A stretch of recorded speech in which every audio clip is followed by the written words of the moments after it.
Halo Dap, jumpa kembali di Gelutin. Di video kali ini saya akan bahas smartphone harga 500 ribuan lagi. Apakah HP itu? Yap, ini adalah smartphone dengan brand Sony, yaitu Sony X Compact. Si mungil ini harganya sekarang sudah 500 ribu dengan kondisi bekas dan ada minus. Minusnya itu ada white spot dan ada bercak hitam. Saya dapatkan barangnya di marketplace Bukalapak. Apakah harga segitu dengan adanya minus masih worth it digunakan di tahun 2020? Oke, langsung saja kita bahas. Pertama, saya akan bahas dulu desainnya. Desain Sony X Compact ini mungil, kecil-kecil cabai rawit lah. Ukuran layarnya cuma 4,6 inci. Layar segitu untuk tahun 2020 saya rasa untuk sebagian orang pasti kurang banget. Apalagi yang tangannya besar, akan kesusahan untuk ngetik di HP ini. Tapi bagi saya, ukuran segini tuh enak untuk dibawa kemana-mana dan juga enak untuk dipakai dengan satu tangan. Saya kira untuk ukuran sih relatif ya, tergantung orangnya. Untuk resolusi layarnya sendiri, ini HP cuma sampai di HD 720 x 1280. Cukup lah, kan layarnya kecil juga, jadi seimbang. Walaupun masih HD, tapi sudah dilindungi Gorilla Glass 4, jadi aman-aman aja. Untuk bahan bodi dan framenya sendiri masih terbuat dari plastik. Ya, walaupun plastik masih enak untuk feel genggamannya. Dan karena bahan plastik pula, ini HP gak gampang panas. Untuk letak tombol-tombolnya ada di samping kanan semua. Tombol power dan fingerprint jadi satu, sedangkan tombol volume ada di bawah. Jadi agak merepotkan kalau belum terbiasa, karena kebanyakan HP sekarang tombol volumenya ada di atas. Dan juga ada tombol shutter kamera. Ini adalah tombol khas Sony, jadi kita bisa jepret foto dengan shutter yang ada di samping. Menurutku untuk desain Sony X Compact di tahun 2020 ini subjektif ya. Kalau saya sendiri enak karena tangan saya yang gak besar dan HP-nya pas di tangan. Selanjutnya saya akan bahas spesifikasinya. Untuk speknya sendiri, Sony X Compact ini menggunakan chipset buatan Qualcomm, yaitu Snapdragon 650 dengan fabrikasi 28 nanometer dengan GPU Adreno 510. Untuk RAM-nya cukup besar dengan harga 500 ribu, yaitu 3 GB, sedangkan untuk memorinya 32 GB. Karena ini terikat dengan operator Docomo, jadi ada beberapa botware yang nggak bisa dihapus.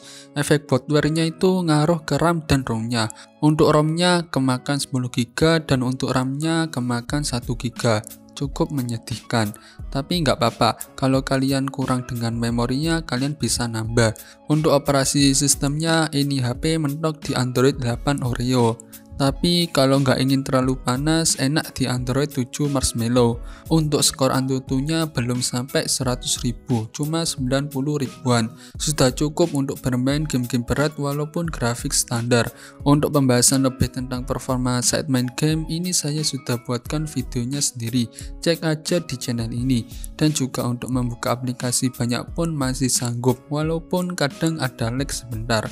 Oh ya, Snapdragon 650 ini nggak terlalu panas walaupun fabrikasinya 28 nanometer, beda dengan seri 820 ke bawah yang panasnya terasa banget. Mungkin faktor HP body mempengaruhi. Untuk performa, Sony X Compact ini masih bisa diandalkan di tahun 2020. Selanjutnya saya akan bahas kameranya. Untuk kameranya sendiri saya kurang puas dengan hasil yang didapatkan. Padahal kamera belakangnya beresolusi 23 megapiksel, sedangkan kamera depan beresolusi 5 megapiksel. Untuk videonya sendiri cuma sampai Full HD 60 fps untuk kamera belakang dan Full HD 30 fps untuk kamera depan. Sony X Compact ini juga belum mendukung super slow motion. Untuk hasilnya kalian lihat sendiri.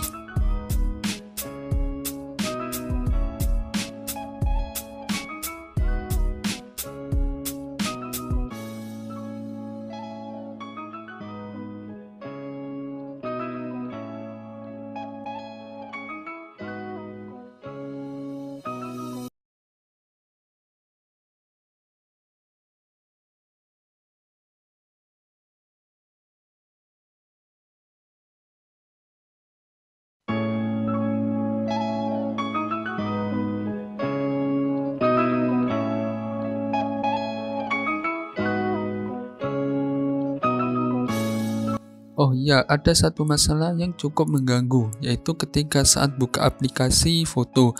Kalau kita buka aplikasi fotonya terlalu lama, aplikasi akan force close sendiri.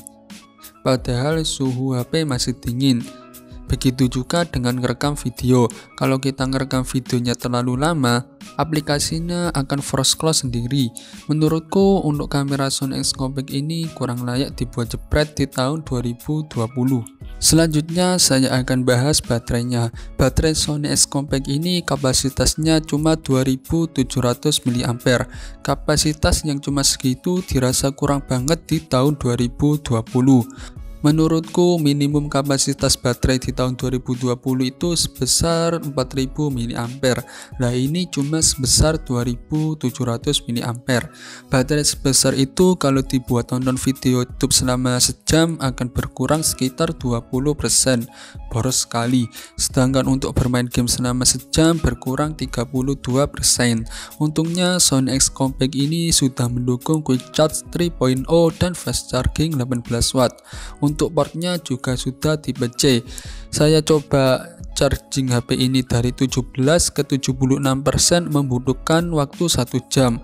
Mungkin beda kepala charging, beda kecepatan. Saya tes ini HP menggunakan kepala charger bawaan Xiaomi. Menurutku ngecas selama segitu nggak terlalu lama. Biasanya saya cas ini HP 3-5 kali sehari kalau cuma buat browsing dan sosmed. Beda lagi kalau bermain game, bisa lebih banyak lagi ngecasnya.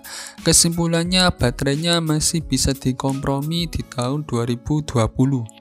Dan yang terakhir saya akan bahas fitur-fiturnya. Sony X Compact ini sama seperti fitur-fitur Sony seri X lainnya, yaitu adanya NFC, kemudian konektivitasnya sudah 4G, kemudian speaker stereo, kemudian bisa banyak menerima audio codec. Fitur ini bagus bagi yang suka menggunakan TWS, kemudian sudah USB Type-C, kemudian settingan audio banyak pilihan. Bagi yang pakai headset kabel, ini fitur berguna banget. Kemudian sudah water resist, tapi saya nggak ngejamin karena ini HP bekas. Oke, untuk kesimpulannya, Sony X Compact ini masih layak digunakan di 2020 walaupun ukurannya yang imut. Untuk kelebihannya, pertama, ada NFC, kemudian sudah USB tipe C, ketiga sudah fast charging, keempat bodi yang compact, kelima nggak mudah panas karena biasanya tipe Sony seri X itu gampang panas. Kemudian sudah 4G. Untuk kekurangannya sendiri, pertama ukuran baterainya kecil, kemudian slot SIM cardnya cuma satu, jadi agak susah bagi yang pakai dual SIM. Yang ketiga kamera yang kurang bagus, keempat kamera sering berhenti sendiri apalagi saat merekam. Oke, itu aja pembahasan kali ini. Jangan lupa makan roti and see ya.